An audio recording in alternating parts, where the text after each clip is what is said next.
하노라 하셨더라. 아멘. 네, 21절까지 말씀인데 14절까지만의 본문을 잡고 오늘 말씀을 같이 살펴보았으면 좋겠습니다. 요즘 유튜브가 정말 우리 가까이에 머물고 있는 시대를 살아가고 있는 것 같아요. 저조차도 지하철을 타고 갈 때 유튜브를 보지 않으면 지루해가지고 견디지 못할 만큼 좀 유튜브를 많이 보고, 밥 먹을 때도 혼자 먹을 때 유튜브 틀어놓고 볼 때가 굉장히 많거든요.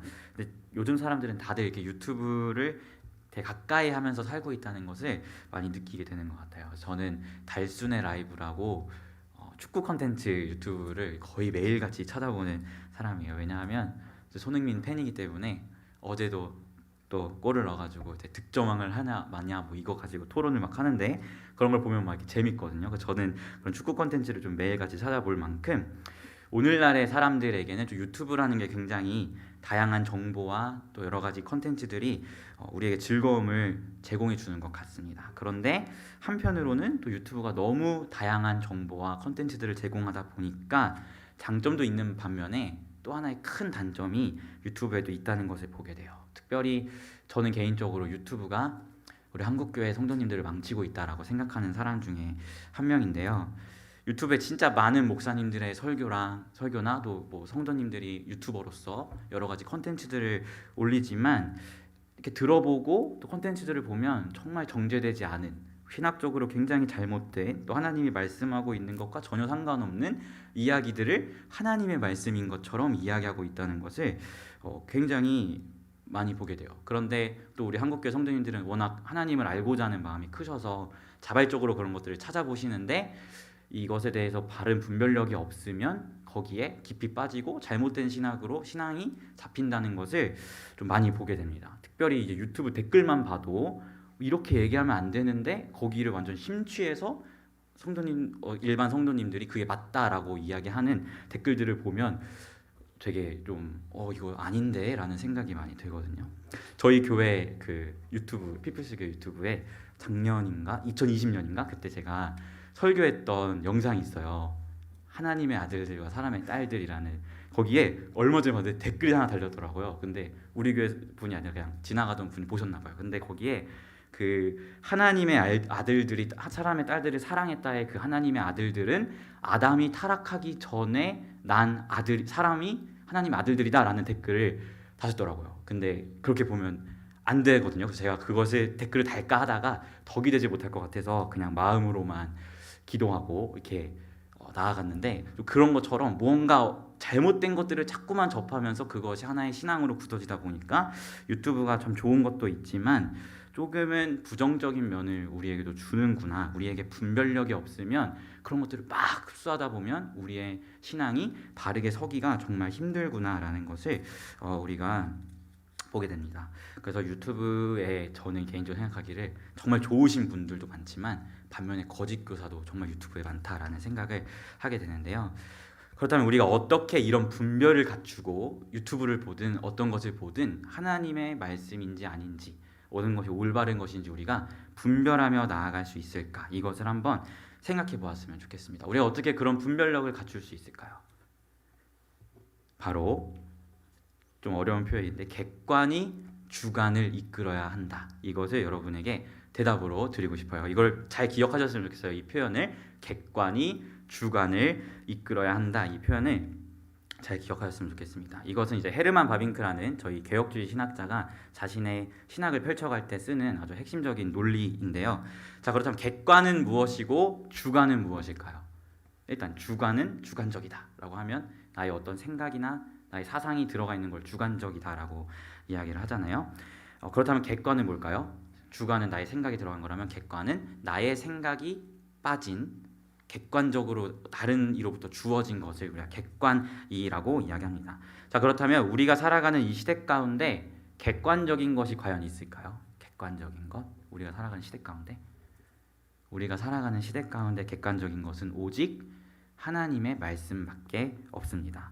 이 세상의 모든 것들은 전부 어떤 사람의 생각이나 어떤 사람의 사상으로부터 이렇게 비롯되고 깃들어 있기 때문에 주관적일 수밖에 없어요. 왜냐하면 사람으로부터 출발한 것이니까 우리 입장에서 주관적인 것이죠. 하지만 하나님의 말씀은 우리에게서 출발한 것이 아니라 하나님께로부터 출발되어져서 우리에게 주어진 것이기 때문에 객관적인 것은 오직 하나님의 말씀밖에는 없습니다. 자, 그렇다면 객관이 주관을 이끌어야 한다라는 이 말은 무슨 뜻이겠어요? 하나님의 말씀이 주관적인 나의 생각과 나의 모든 것들을 이끌어야 한다라는 뜻으로 우리가 볼 수 있습니다. 즉 객관이 주관을 이끈다는 것은 하나님의 말씀이 나를 이끈다라는 것이죠. 이게 너무나 당연한 이야기죠. 하나님의 말씀이 당연히 우리를 이끌어야지 우리를 이끄는 건 다른 게 될 수 없잖아요. 그런데 중요한 것은 이 당연한 것이 당연하지 않은 시대를 우리가 지금 살아가고 있다는 거예요. 그리고 심지어는 알게 모르게 우리 기독교 그리스도인들 안에서도 우리의 주관이 알게 모르게 하나님의 말씀을 이끌어갈 때가 너무나 많다는 것을 우리가 살펴보게 됩니다. 그래서 우리가 이 사실을 한번 염두에 두고 오늘 함께 읽은 말씀을 같이 살펴보았으면 좋겠습니다. 오늘 함께 읽은 본문 너무나 유명한 말씀이죠. 하나님께서 어린 사무엘을 4번이나 부르신 말씀인데요. 사무엘이 어린 시절에 이제 하나님의 전에 있을 때에 하나님께서 사무엘을 부르세요. 그래서 사무엘이 그게 이제 엘리 제사장의 부름인 줄 알고 네, 저 부르셨어요? 저 여기 있어요 하고 갔더니 엘리 제사장이 나도 안 불렀는데 빨리 가서 자라고 이렇게 이야기를 하죠. 근데 또 하나님이 사무엘을 부르시는 거예요. 그래서 사무엘은 엘리 제사장이 부른 줄 알고 또 가서 저 여기 있어요. 왜 부르셨어요? 라고 하니까 엘리 제사장은 나 안 불렀다. 얼른 가서 자라 라고 이야기를 하죠. 그리고 이런 일이 또 한 번 똑같이 반복되어서 일어나요. 그래서 엘리가 깨달아요. 아, 이거는 하나님이 지금 사무엘을 부르시는 거구나 라고 깨달으면서 엘리 제사장이 사무엘에게 이야기해 주기를 또다시 그분이 너를 부르거든 나한테 오지 말고 여호와여 말씀하옵소서 주의 종이 듣겠나이다 라고 대답하라고 알려줍니다. 그리고 하나님께서 4번째로 사무엘을 부르시죠. 사무엘아 사무엘아 부르니까 사무엘이 이제 엘리가 알려준 대로 주여 말씀하옵소서 주의 종이 듣겠나이다 라고 대답함을 우리가 오늘 말씀을 통해서 보게 됩니다. 이 말씀은 너무나 잘 아는 말씀이기 때문에 성도님들도 익히 들었던 말씀이실 거라고 생각하는데요. 근데 우리가 이 유명한 본문에서 눈여겨보아야 할 것이 있는데 그것이 뭐냐면 바로 1절 말씀이에요. 1절 말씀. 그래서 우리가 한번 1절 말씀을 같이 읽어봤으면 좋겠습니다. 사무엘상 3장 1절 말씀이에요. 같이 읽도록 할게요. 시작. 아이 사무엘이 엘리 앞에서 여호와를 섬길 때에는 여호와의 말씀이 희귀하여 이상이 흔히 보이지 않았더라. 아멘. 지금 성경이 말하고 있는 이 시대, 이 말씀 속의 시대가 어떤 시대라고 이야기하고 있죠? 바로 여호와의 말씀이 희귀한 시대를 살아가고 있다고 성경이 이야기하고 있어요. 도대체 이 시대가 지금 어떤 시대길래 여호와의 말씀이 희귀하다라고 성경이 이야기하고 있을까요? 그리고 이 시대의 앞선 시대에는 과연 여호와의 말씀이 희귀했을까요? 아니면 희귀하지 않았을까요? 우리가 먼저는 그것을 한번 놓고 살펴보았으면 좋겠습니다. 우선 우리가 사무엘에 대해서 살펴볼 때 사무엘은 마지막 사사라고 흔히 이야기를 해요. 사사 시대를 끝낸 마지막 사사를 사무엘이라고 이야기하는데요. 즉 이 시대를 사무엘이 마지막 사사라는 점을 우리가 고려했을 때 지금 이 여호와의 말씀이 희귀한 이 시대는 사사 시대의 끝자락이라는 것을 우리가 보게 됩니다. 우리 작년에 매일 성경 큐티책 본문 큐티할 때도 사사기를 다뤘었지만 사사기를 나타내는 두드러진 표현이 뭐죠? 한마디로 표현하자면 사사기를 표현할 때 자기의 소견에 옳은 대로 행하였다. 이것을 사사기를 우리가 한마디로 요약할 수 있는 표현으로 볼 수 있어요. 사사기의 끝자락을 보면 그 자기의 소견에 옳은 대로 행한 것이 정말 절정에 달하는 것을 보게 되는데 우리가 말씀에서 같이 살펴봤듯이 하나님을 기업으로 삼아야 하는 레위인이 미가라는 어떤 개인의 집에 제사장으로 들어가고 또 어떤 레위인은 자신의 아내가 그 불량배들에게 성폭행을 당하는 것을 그냥 버려두고 그 성폭행으로 인해서 죽은 아내를 12토막 내서 12지파에 뿌리고 그로 인해 베냐민 지파와 이스라엘이 전쟁을 하게 만드는 또 이런 시대가 사사시대 끝자락에 더 두드러지게 나타나요. 심지어는 삼손이라는 사사조차도 하나님이 세우셨지만 굉장히 자기의 소견에 옳은 대로 행하는 모습들을 보이죠. 이처럼 사무엘의 그 어린 사무엘이 있었던 여호와의 말씀이 희귀했던 그 시대는 바로 사사시대처럼 사사시대죠. 사사시대인데 자기의 소견에 옳은 대로 행하는 그런 시대였기 때문에 하나님의 말씀이 들리지 아니하고 희귀했던 시대였음을 우리가 보게 됩니다. 이것은 레위인을 넘어서 제사장에게도 마찬가지였어요. 사무엘상 2장, 3장 전에 2장을 보면 당시 제사장이었던 엘리의 아들들 홈니와 비느하스의 죄악에 대한 이야기가 나오는데요. 이들의 만행이 아주 가관임을 우리가 성경을 통해서 보게 됩니다. 우리가 한 3달 전인가요? 레위기 큐티를 계속했었죠. 그때 나왔던 본문인데 제사장이 그 제사를 드린 고기를 취할 때 반드시 기름은 떼서 하나님께 태워드려야 한다고 하나님이 말씀하셨어요. 근데 이 홈니와 비느하스는 이 제사 드린 고기를 취할 때 기름을 붙여서 달라고 이야기를 합니다. 원래 목살보단 삼겹살이 더 맛있기 때문에 아마 이들도 고기의 맛을 알았던 것 같아요. 그래서 기름을 붙여 달라고 하니까 이 제사 드렸던 일반 성도가 뭐라고 이야기하냐면 안 된다. 이건 하나님께 드린 후에 너네가 가져가라 라고 이야기를 해요. 그러니까 그 홈니와 비느하스가 2장에 보면 뭐라고 이야기하냐면 싫어. 그렇게 안 줄 거면 내가 니네 거 강제로 뺏을 거야. 이렇게 이야기를 합니다. 그뿐만 아니라 또 회막문에서 수종드는 여인들과 음란하게 동침하면서 이러한 온갖 죄악된 모습들을 제사장조차도, 다른 말로 하면 제사장조차도 자기의 소견에 오른 대로 예배보고 제물을 취하고 했던 그런 시대가 바로 사사시대였다는 것을 우리가 보게 된다는 것이죠. 자, 그렇다면 사사시대에는 이렇게 자기의 소견에 오른 대로 행하였으니까 하나님의 말씀이 희귀했다라고 우리가 오늘 말씀에서 봤는데, 사사시대 이전 시대는 그럼 하나님의 말씀이 희귀했을까요? 우리가 말씀을 잘 알듯이 하나님의 말씀이 희귀하지 않았죠. 아브라함에게 나타나셔서 말씀하시고 창세기 15장을 보면 횃불 쪼갠 고기 사이를 횃불로 지나가시면서 아브라함과 언약식을 맺으시는 이런 이상의 모습들도 보여주시고, 뭐 여호수아 또는 모세를 부르실 때 떨기나무에서 부르시고 말씀하시고, 여호수아가 두려워 떨 때 두려워하지 말라고 말씀하시고, 이렇게 하나님께서 계속해서 말씀하셨던 시대였는데 사사시대가 집어들면서 자기의 소견에 오른 대로 행하니 여호와의 말씀이 희귀해졌다라는 것을 우리가 보게 된다는 것입니다. 분명 하나님의 말씀은 사사시대 이전에 구약의 교회였던 이스라엘에게 주어지고, 때로는 어떤 환상 같은 모습으로, 이상의 모습으로, 때로는 직접적인 말씀으로 주어졌는데, 가나안 땅에 정착하고 가나안 땅의 이방족 속들을 다 몰아내지 아니한 이스라엘이 우상을 가까이 하면서 점점 더 타락의 길에 빠지고 자기의 소견에 오른 대로 행하다 보니까 여호와 하나님의 말씀이 희귀해진 시대, 심지어는 레위인도, 심지어는 제사장까지도 자기의 소견에 오른 대로 행하는 그런 시대가 바로 사무엘상 3장의 시대적 배경이었다는 것입니다. 그만큼 여호와의 말씀이 희귀했다라는 것을 우리가 보게 된다는 것이죠. 그런데 중요한 것은 이렇게 여호와의 말씀이 희귀했던 이 시대, 제사장조차도 자기의 소견에 오른 대로 행했던 그 시대 가운데에 지금 하나님의 말씀이 사무엘에게 주어지고 있다는 것을 우리가 말씀을 통해서 보게 됩니다. 제가 서두에 객관이 주관을 이끌어야 한다라는 이야기를 같이 했어요. 객관이 주관을 이끌어야지 우리의 주관이 객관을 이끌면 안 된다라고 이야기했는데요. 사사시대는 그럼 어떤 시대죠? 자기의 소견에 오른 대로, 다른 말로 하면 주관이죠. 자기의 주관대로 하고 싶으면 하고 말고 싶으면 마는, 자기의 소견대로 옳은 대로 행하였던, 다른 말로 하면 주관이 객관을 이끌었던, 나의 주관이 하나님의 말씀을 이끌었던 시대가 바로 사사시대라는 것을 우리가 보게 됩니다. 즉 사사시대는 주관이 객관을 이끄는 전형적인 모습이라고 우리는 볼 수 있어요. 그런데 그러한 주관이 객관을 이루는 그 시대 가운데에서 하나님이 한 인물을 부르시는데 그가 바로 사무엘이고, 그를 어떤 사람으로 부르시는 거예요? 그의 주관이 객관을 이끄는 사람이 아니라 하나님의 말씀이 그를 이끄는 자로 지금 하나님께서 사무엘을 부르고 계시다는 것을 우리가 말씀을 통해서 보게 된다는 것이죠. 우리가 잘 알다시피 사무엘 선지자는 제사장이자 선지자로서 이스라엘에게 하나님의 말씀을 가감없이 선포하고 전달했던 위대한 선지자였어요.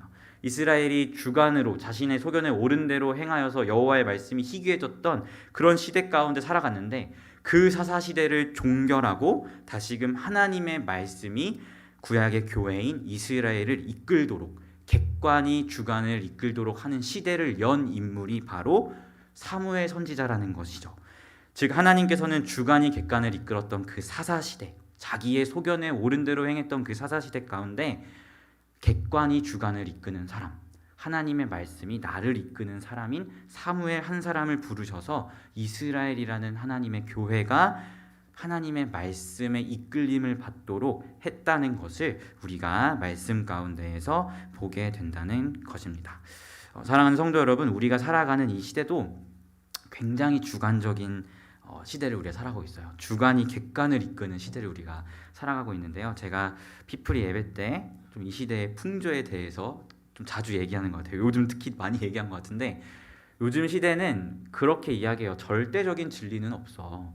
너의 마음이 동하면 그게 진리야. 네가 하고 싶은 대로 해. 너가 가는 길이 옳은 거야. 이런 얘기를 참 많이 해요. 그리고 젊은이들도 그런 얘기에 굉장히 위로를 받습니다.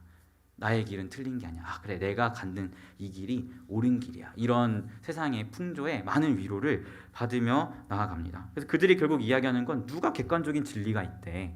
너가 가는 길, 너의 주관이 옳다고 하면 그게 진리야. 객관적인 진리는 절대적으로 없어라고 이야기하는 게 오늘날의 시대라는 거예요. 그리고 이것은 사실 우리 그리스도인들도 정말 많이 영향을 받아요. 왜냐하면 우리도 그 시대를 살아가고 이 시대의 흐름 안에 있기 때문에 당연히 그런 사상을 영향을 받겠죠. 그래서 뭐 기독교 컨텐츠라고 올라오는 것들을 사실 보면 너가 맞아, 너가 하는 게 옳아, 이런 식으로 그들을 막 위로하려고 하는 것을 보게 되고, 또 요즘 그리스도인들을 많이 이렇게 살펴보면 설교도 사실 자기가 듣고 싶은 거, 나의 마음을 편하게 해주는 거, 나에게 위로를 주는 거, 사실 이런 것들 많이 찾아듣고 찾아가잖아요. 뭔가 나의 심령을 찌르고 아프게 하고 나의 죄악을 들추는, 그러니까 하나님의 말씀이 우리에게 임하면 진리기 때문에 우리의 죄악된 모습이 드러나고 당연히 아플 수밖에 없는 건데, 그것이 싫어서 좀 편하고 뭐 복 준다 그러고 이런 설교만 찾아 듣고 하는 이런 모습들이 사실은 우리가 다 절대 진리는 없어. 너의 주관이 원하는 대로 해. 라는 그런 시대의 풍조를 우리가 영향받고 있기 때문에 교회 안에서도 그러한 모습이 나타나는 거거든요. 그래서 우리는 이것을 민감하게 반응하면서 주관이 객관을 이끄는 것이 아니라 객관이 주관을 이끌도록 해야 하는 사람으로 우리가 부름받았다는 것을 기억해야 합니다. 절대적으로 여러분 꼭 기억하셔야 돼요. 절대 진리가 없다라는 이들의 말은 틀린 말입니다. 절대 진리는 하나님의 말씀밖에 없어요. 이들의 절대 진리는 없어, 너가 하는 게 옳은 거야 라는 그 주장엔 굉장히 큰 모순이 있는데, 그게 어떤 모순이냐면 절대 진리는 없어 라는 이 명제만큼은 진리라고 생각합니다. 그러니까 절대 진리는 없어 라는 그 이야기를 하고 싶으면 절대 진리는 없으니까 절대 진리는 없어라고 이야기하는 우리의 명제도 진리가 아닐 수 있지 않을까? 라는 생각을 하는 게 당연한 거잖아요. 그들의 논리를 따르면. 근데 이것만큼은 진리라고 이야기해요. 그러니까 이들의 모순, 이들의 그런 이야기는 사실은 말장난에 불과한 거죠. 그런데 이 말장난에 세상이 요동하고 세상 사람들이 휩쓸리고 심지어는 우리 그리스도인들까지도 휩쓸리고 있다는 것을 우리가 보게 됩니다. 제가 서두에 유튜브가 한국교회 성도님들을 망치는 것 같다라고 이야기를 했어요. 정말 다양한 사람들이 자신의 주관으로 하나님의 말씀을 본 이후에 그것이 하나님의 뜻이라고 선포하면서 막 유튜브 안에서 이야기하는 것을 보게 돼요. 그런데 가만히 들어보면 하나님의 말씀이 그 사람의 주관을 이끌어서 정말 사무엘과 같은 마음으로 우리에게 하나님의 말씀을 선포하는 것이 아니라 사실은 자기의 주관으로 보고 싶은 대로 말씀을 봐서 그것이 하나님의 말씀인 양 선포하는 것을 보게 된다는 것이죠. 물론 안 그러신 분들도 있어요. 정말 하나님의 말씀에 충만히 거하시면 사시는 분들도 있지만 대부분의 사람들이 좀 그렇게 하는 것이 많이 두드러지게 보이고, 또 사람들도 그런 걸 더 좋아해요. 왜냐하면 주관이 객관을 이끄는 시대에 살아가다 보니까 아무래도 이렇게 이야기해 주는 게 더 편하지, 객관으로 우리의 주관을 쪼개는 정말 그러한 설교는 사실 듣기 불편해하기 때문에 아무리 그런 분들이 있어도 잘 안 드러나고 오히려 좀 자신의 주관적인 생각을 하나님의 말씀인 양 이야기하는 그런 말씀 선포자들이 이렇게 나타나는 것을 우리가 보게 되는데요. 그런 의미에서 우리는 그 어떤 시대보다도 사실 하나님의 말씀이 가까이 있는 시대를 살아가고 있지만, 다른 의미에서는 하나님의 말씀이 희귀한 시대를 살아가고 있다라고 저는 이야기하고 싶습니다. 성경이 완성되었고 또 인쇄술이 발달해서 각자가 성경을 가지고 있고, 또 유튜브를 통해서 말씀도 접하고 교회에서는 매일 말씀이 선포되는, 정말 하나님의 말씀이 날마다 선포되는 시대를 살아가고 있지만 결국 그 말씀을 이렇게 전하는 자들이나 또 말씀을 대하는 우리의 태도가 나의 주관이 하나님의 말씀을 이끌려고 하기 때문에 사실 엄격하게 따지고 보면 하나님의 말씀이 희귀한 시대를 우리가 살아가고 있다는 것을 보게 된다는 것이죠. 그러나 하나님께서는 이같이 말씀이 희귀한 시대 속에서 사무엘을 세우셨어요. 사무엘을 세우셔서 구약의 교회가 다시금 주관이 객관을 내가 하나님의 말씀을 이끄는 것이 아니라 하나님의 말씀이 나를 이끌도록 하는 자로 사무엘을 세우셨다는 것을 보게 됩니다. 그리고 이러한 부르심은 오늘 이 시간 이 자리 가운데 앉아 있는 여러분을 향한 동일한 하나님의 부르심이라고 저는 생각합니다. 제가 CCC에서 지금 북한 선교부에서 사역하고 있거든요. 본부에 이제 저희 CCC는 세 가지 큰 틀로 사역이 진행돼요. 하나는 캠퍼스 복음화, 두 번째는 민족 복음화, 그리고 세 번째는 세계 복음화. 해서 캠퍼스 복음화는 흔히 이제 사람들이 알고 있는 캠퍼스에서 사역하는 CCC고, 저는 이제 본부에서 민족 복음화에서 우리나라의 또 북한의 복음화를 위한 북한 선교를 위해서 사역을 하고, 또 세계 복음화는 이제 선교사님들 또 선교국에서 하는 사역들이 이렇게 큰 세 개의 축으로 이루어지는데, 어쨌든 제가 이제 민족 복음화를 이야기하는 이 부서에 있다 보니까 통일에 관한 이야기를 안 할 수가 없어요. 학생들이랑 특별히 젊은 이들은 이제 통일에 관해서 사실 별로 필요성을 못 느끼기 때문에 또 그런 것들에 대해서 이야기를 하는데, 이 통일에 대해서 이야기를 하려면 이제 막 통일 신학 이런 것들이 있습니다. 보면 근데 그런 교재들 이런 걸 찾아보면 성경적 통일 비전, 성경적 땡땡땡 뭐 이런 게 있어요. 내용을 자세히 들여다보면 남유다와 북이스라엘이 갈라졌는데 우리도 뭐 그런 것처럼 하나가 되자 뭐 이런 이야기를 하고 있거든요. 저는 그런 것에 대해서 굉장히 회의적인 사람이에요. 왜냐하면 다 결국 그것도 다 주관이 자기 주관이 객관을 이끈 거거든요. 성경을 볼 때 하나님 나에게 말씀해 주시면 내가 어떤 것이든 그 뜻을 받아들이겠습니다라는 자세로 본 게 아니라 통일의 관점으로 한번 성경을 봐볼까 해서 이렇게 찾아서 그렇게 풀어간 거잖아요. 근데 그건 결국엔 나의 주관이 성경을 이끈 거죠. 뭐 다른 예를 들면 뭐 성경적 리더십 뭐 강의를 이렇게 들어보면 다 자기 주관이에요. 솔직하게 이야기해서. 그래서 제가 이거 안 되겠다 해가지고 내가 교재를 만들어야겠다 해서 제가 지금 교재를 혼자 스스로 만들고 있어요. 요나서 말씀을 가지고 주관이 객관을 이끄는 게 아니라 객관이 주관을 이끄는 교재가 필요하다라는 생각으로 만들고 있는데, 아무쪼록 이러한 모습들이 사실 우리 한국 교회 안에 또 그리스도인들 안에 많다는 거예요. 내 뜻을 펼치기 위해서 말씀을 이용하는 것, 엄격하게 이야기하면 하나님의 말씀하심이 내가 그대로 받아들여서 그것을 선포하는 게 아니라 요걸 이야기하기 위해서 말씀을 활용하는 이러한 주관이 객관을 이끄는 시대에 우리가 살아가고 있다는 것이죠. 그런데 이러한 시대 속에서 하나님이 지금 여러분을, 또 저와 여러분을 어떤 자로 부르고 계시다고요? 바로 사무엘과 같은 자, 하나님의 말씀을 듣고 그 들은 말씀만을 증거하여서 다시금 이 신약 시대의 교회가 객관이 주관을 이끌도록 하나님의 말씀이 우리를 이끌도록 하는 자로 하나님 모습을 오늘 말씀에서 여실히 보여주는 표현이 있는데, 그것이 뭐냐면 바로 사무엘이 고백했듯이 주여 말씀하옵소서 내가 듣겠나이다 라는 이 표현입니다. 사랑하는 성도 여러분, 이것이 우리의 고백이 되었으면 좋겠습니다. 하나님 말씀만 하세요. 제가 듣겠습니다. 하나님, 주님께서 나에게 무엇을 말씀하시든지 제가 여기 있으니 제가 듣겠습니다라는 객관이 나의 주관을 인도하소서라는 이 고백이 우리의 입술 가운데 날마다 터져 나오는 우리가 되었으면 좋겠습니다.